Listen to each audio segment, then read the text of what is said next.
Doctor plus viewers அனைவருக்கும் வணக்கம். நான் உங்கள் டாக்டர் ராஜலட்சுமி, சித்த பிசிஷியன். தொடர்ந்து நமது பதிவுகளுக்கு நீங்கள் அளித்து வரும் ஆதரவிற்கு மனமார்ந்த நன்றி.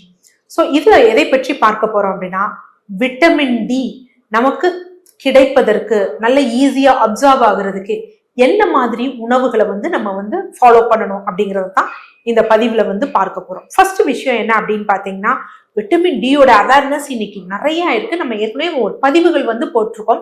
பட் போதுமான அளவு நம்ம எடுத்துக்கிறோமானா அது கிடையாது. ஆக்சுவலா என்ன அப்படின்னா, ஒரு குழந்தைக்கு உணவு ஊட்டுறாங்க, நான் சாப்பாடு ஊட்டுனேங்கிற பேர்ல உணவு ஊட்டுறாங்க. அந்த உணவு அவங்களுக்கு பத்துச்சா பத்தலையா அப்படிங்கிறது கிடையாது. அது பயன் தந்துச்சா இல்லையா முழுமையா அப்படிங்கிறது கிடையாது. ஸோ அந்த மாதிரி இதுலதான் இன்னைக்கு சப்ளிமெண்ட்ஸ் எல்லாம் இருக்கு.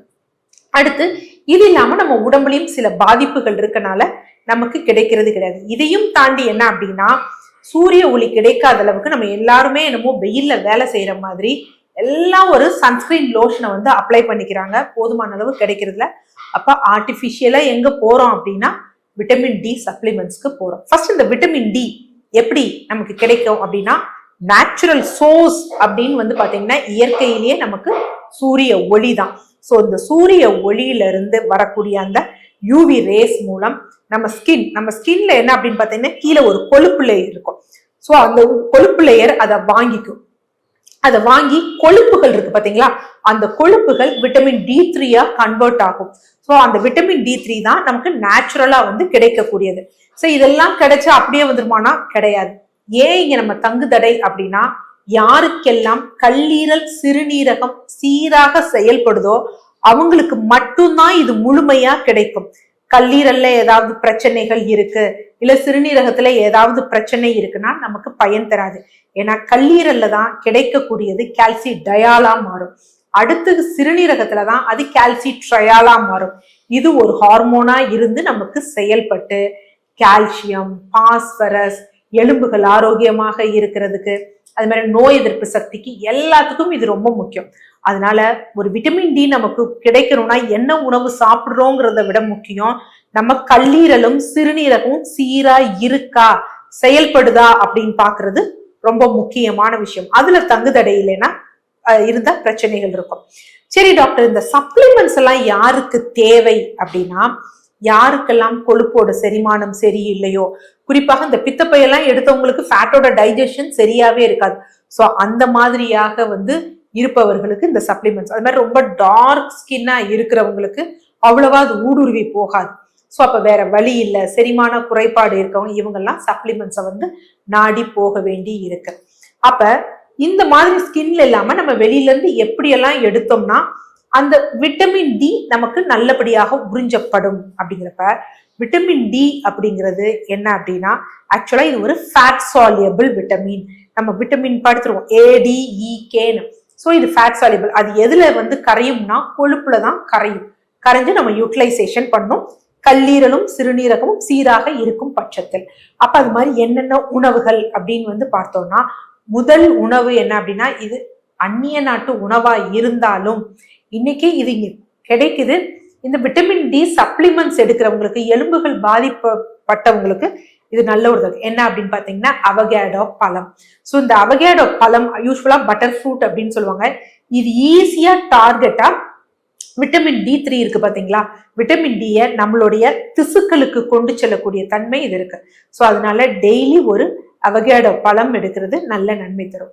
அடுத்து ரெண்டாவது முக்கியமானது என்னன்னா, கொழுப்பு சத்துள்ள மீன்கள். ஸோ கொழுப்பு சத்துள்ள மீன்கள்ல omega-3 ஃபேட்டி ஆசிட் இருக்கு. ஸோ இதுவும் என்ன பண்ணும் அப்படின்னா, குடல்ல ஈஸியா உறிஞ்சுறதுக்கு ரொம்ப ஹெல்ப் பண்ணும். அடுத்து மூன்றாவது முட்டை மஞ்சள் கரு, வெள்ளைக்கரு கிடையாது, மஞ்சள் கரு. ஏன்னா நிறைய பேர் என்ன பண்றாங்க அப்படின்னா, மஞ்சள் கருன்னா கொழுப்பு, அதை சாப்பிடக்கூடாது அப்படின்லாம் தவறான ஒரு விஷயமா இருக்காங்க. ஸோ நீங்க என்ன மாதிரியான அளவுல உங்களோட ஃபேட் இருக்கு அப்படின்னு உங்க மருத்துவரின் ஆலோசனையின் பேர்ல மஞ்சள் கரு எடுக்கிறது ரொம்ப முக்கியம்.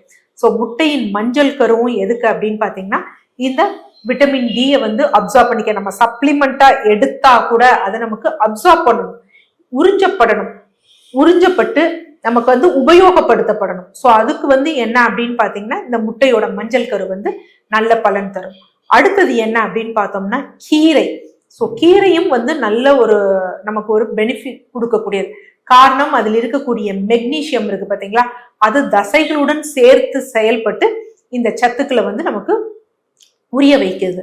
பாதாம், ஸோ பாதாம்ல வந்து என்ன இருக்கு அப்படின்னு பாத்தீங்கன்னா விட்டமின் இ இருக்கு, அதே மாதிரி இதுல நல்ல புரதச்சத்து இருக்கு, ஆரோக்கியமான கொழுப்புகளும் இருக்கு. ஸோ அதனால பாதாம் பால், இப்ப நீங்க ஒரு சப்ளிமெண்ட் எல்லாம் எடுக்கிறீங்க அப்படின்னா அதை பாதாம் பால்ல எடுத்துக்கிட்டீங்க அப்படின்னா இன்னும் நல்ல வந்து பலன் தரும்.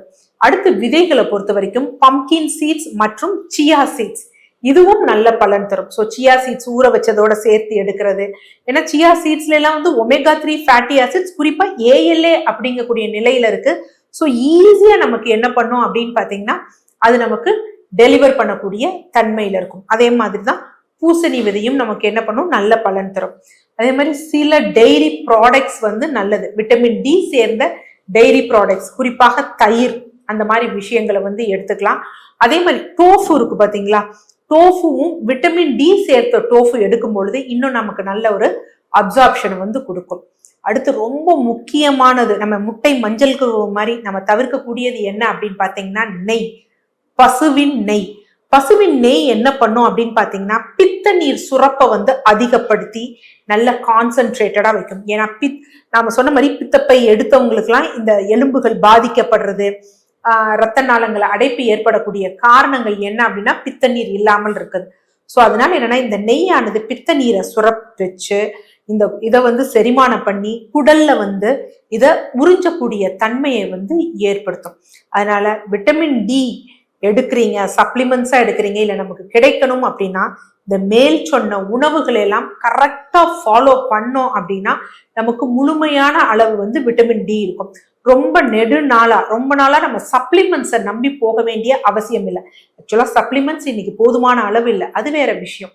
இருந்தாலும் அந்த குறைந்த அளவுல எடுத்தாலும் நமக்கு ஈஸியா பயோ அவைலபிள் ஆகணும், நம்ம எலும்புகளை பாதுகாத்துக்கணும், நம்ம தோலை பாதுகாத்துக்கணும், நம்ம நரம்புகளை வந்து பாதுகாத்துக்கணும், இருதயம் சீராக வந்து செயல்படணும், ஹார்மோன்ஸ் எல்லாம் நல்லா வேலை செய்யணும், ஸ்கின் நல்லா டோனிங்கா இருக்கணும்னா விட்டமின் டி முக்கியம்.